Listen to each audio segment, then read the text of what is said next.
Predstavitelia právnickej obce, sudcovia, prokurátori, advokáti, ale aj odborná právnická obec, akademici sa už dlhodobo jednoznačne zhodujú na nutnosti novelizácie trestného zákona a predovšetkým trestných sadzieb. Je nutné zmeniť sadzby trestného zákona tak, aby sme sa priblížili štandardom trestania v krajinách Európskej únie. Hodnota a života zdravia v našom trestnom zákone musí byť vyššia ako hodnota majetku a peňazí.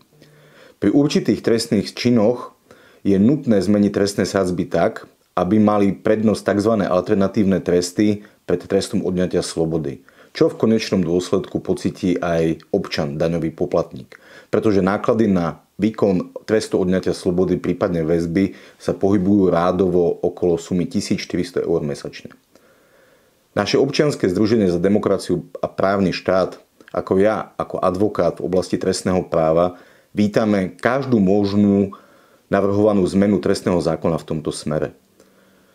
Pre možno lepšiu ilustráciu by som vám chcel priblížiť niekoľko, podľa môjho názoru, absurdných príkladov trestných sadzieb a ukladaných trestov v našom systéme trestného práva, ktoré poukazujú na nutnosť tejto zmeny. Za krádež konzervy rýb v obchode bola páchateľka odsúdená na 10 mesiacov nepodmienečného trestu. Za krádež balíčka vlhčených utierok na 8 mesiacov nepodmienečného trestu. Za neoprávnené užívanie cudzieho motorového vozidla, jednalo sa o luxusné vozidlo značnej hodnoty, bol uložený nepodmienečný trest v trvaní 10 rokov. Za držbu a pestovanie marihuany na výrobu konopných mastí bol páchateľ odsúdený na 20-ročný nepodmienečný trest odňatia slobody a zároveň na prepadnutie celého majetku. Naopak, za ťažké ublíženie na zdraví s doživotnými následkami dostal páchateľ 3-ročnú podmienku. Za zabitie, umlátenie človeka na smrť dostal páchateľ 6 rokov.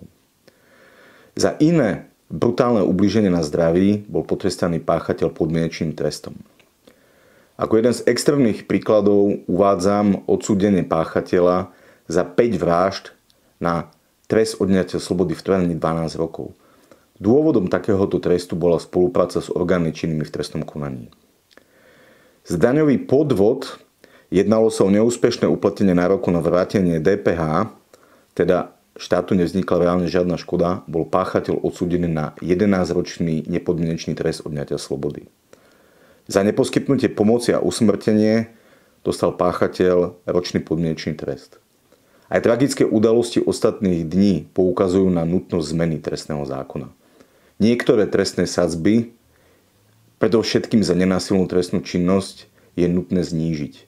Naopak, za vybrané trestné činy trestné sadzby zvýšiť. Ďakujem za pozornosť.